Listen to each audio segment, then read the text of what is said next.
桜テレビ In 1973, when the Israelis were pushing back against the Egyptians and the Syrians, they were actually marching towards Damascus and marching towards Cairo.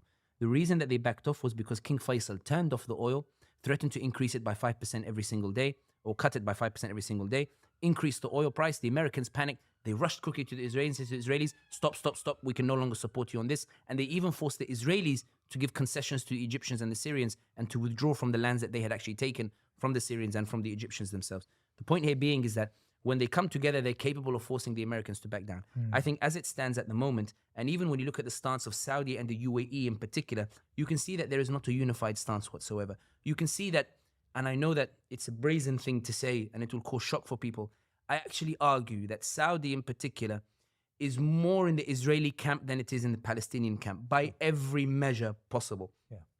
The reason why I say this is that when you're talking about are these countries trying to pursue autonomy or the like, I think it's less about pursuing autonomy and more about just trying to survive. King Abdullah of Jordan is just trying to survive. Short-term thinking. Short-term thinking. Sisi is just trying to survive. The reason that Sisi hesitated to allow protest was because he was concerned that if he allows protest in Egypt, which is supposed to show support for the Palestinians, if he lets the Egyptians onto the streets and lifts that chokehold that he has on the Egyptian people, then they'll turn on him and go to Maidan al-Tahrir and they'll go protest against him instead. Some of them did. They were beaten up by the police and driven back. But it scared Sisi. Sisi is aware he doesn't have public support. He doesn't have regional support. And now there is even an idea being touted that is allegedly coming from the UAE that an Arab force could be put inside Gaza to help the Israelis to chain the Palestinians. In other words, an offer that's being made, which is why it was interesting that the Jordanian foreign minister came out and said, we reject an international force in Gaza, whether it's Arab or not Arab. Why did he include Arab in that statement? It suggests that an Arab force has been suggested. And the Egyptians then repeated it. We reject the idea of an Arab force in Gaza. And William Burns is reported, the head of CIA, is reported that on his trip to Cairo a couple of days ago, he suggested the idea of an Arab force in Israel, in Palestine, to say to the Arab allies, look, we all know you all want good relations with the Israelis. How about you send some forces over there to help us to contain the Palestinians? And the Arab forces are rejecting the idea on the basis that they would look like traitors.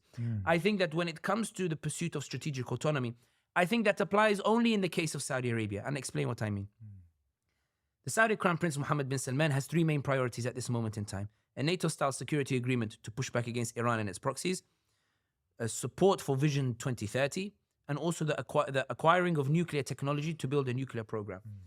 Those three priorities are so important and so fundamental, especially Vision 2030. It's so important that on the night that the Israelis cut off internet connection to Gaza and proceeded to pound it harder than it had pounded at any point in the previous weeks, the Saudi Crown Prince hosted Shakira and Tyson Fury and Ngannou and went ahead with the festival, even though the UAE and Oman and Kuwait, the UAE وما أدراك cancelled the festivals.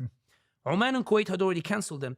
And Turki al-Sheikh, the descendant of Muhammad bin Abdul Wahhab, Turki al-Sheikh, who is the head of the General Entertainment Authority, put on Facebook the night before saying, how dare anybody tell me to cancel Riyadh season and cancel Shakira?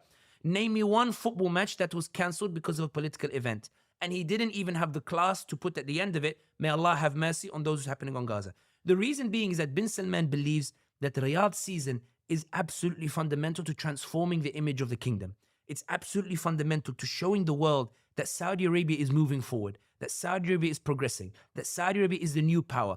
Riyadh season, Shakira and Tyson Fury and Ngannou are so fundamental, and hopefully Nicki Minaj, if she accepts the invitation, that will come. And Iggy Azalea, who already has an invitation to come to Riyadh, the OnlyFans star. They're so important to transform. People think I'm being sarcastic, I'm not. Bin Salman believes these people are absolutely important in transforming the image of Saudi Arabia. He believes that this is so important that the Gazans or the Palestinians are not worth compromising on this. He believes that hosting Jared Kushner, Trump's son-in-law, who came up with the idea of the deal of the century, in which a few millions would be given to the Palestinians in exchange for giving more land to the Israelis. Jared Kushner was the keynote speaker last week at Saudi's Davos in the Desert Forum, at the Economic Forum.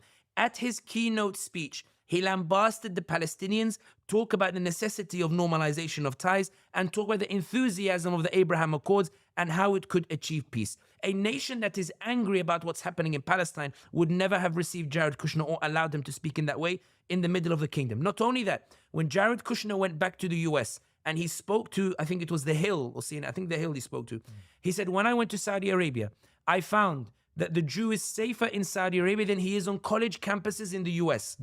And he said that I found an enthusiasm for normalization of ties, and that it's very much still on the table. Bin Salman believes that Israel is absolutely important as an ally to secure a NATO-style agreement against the Houthis in Yemen, against the Hashd al-Shabi in Iraq, against the pro-Iran militias, and against Iran itself. Bin Salman believes that the security of the kingdom cannot be compromised for the sake of the Palestinians.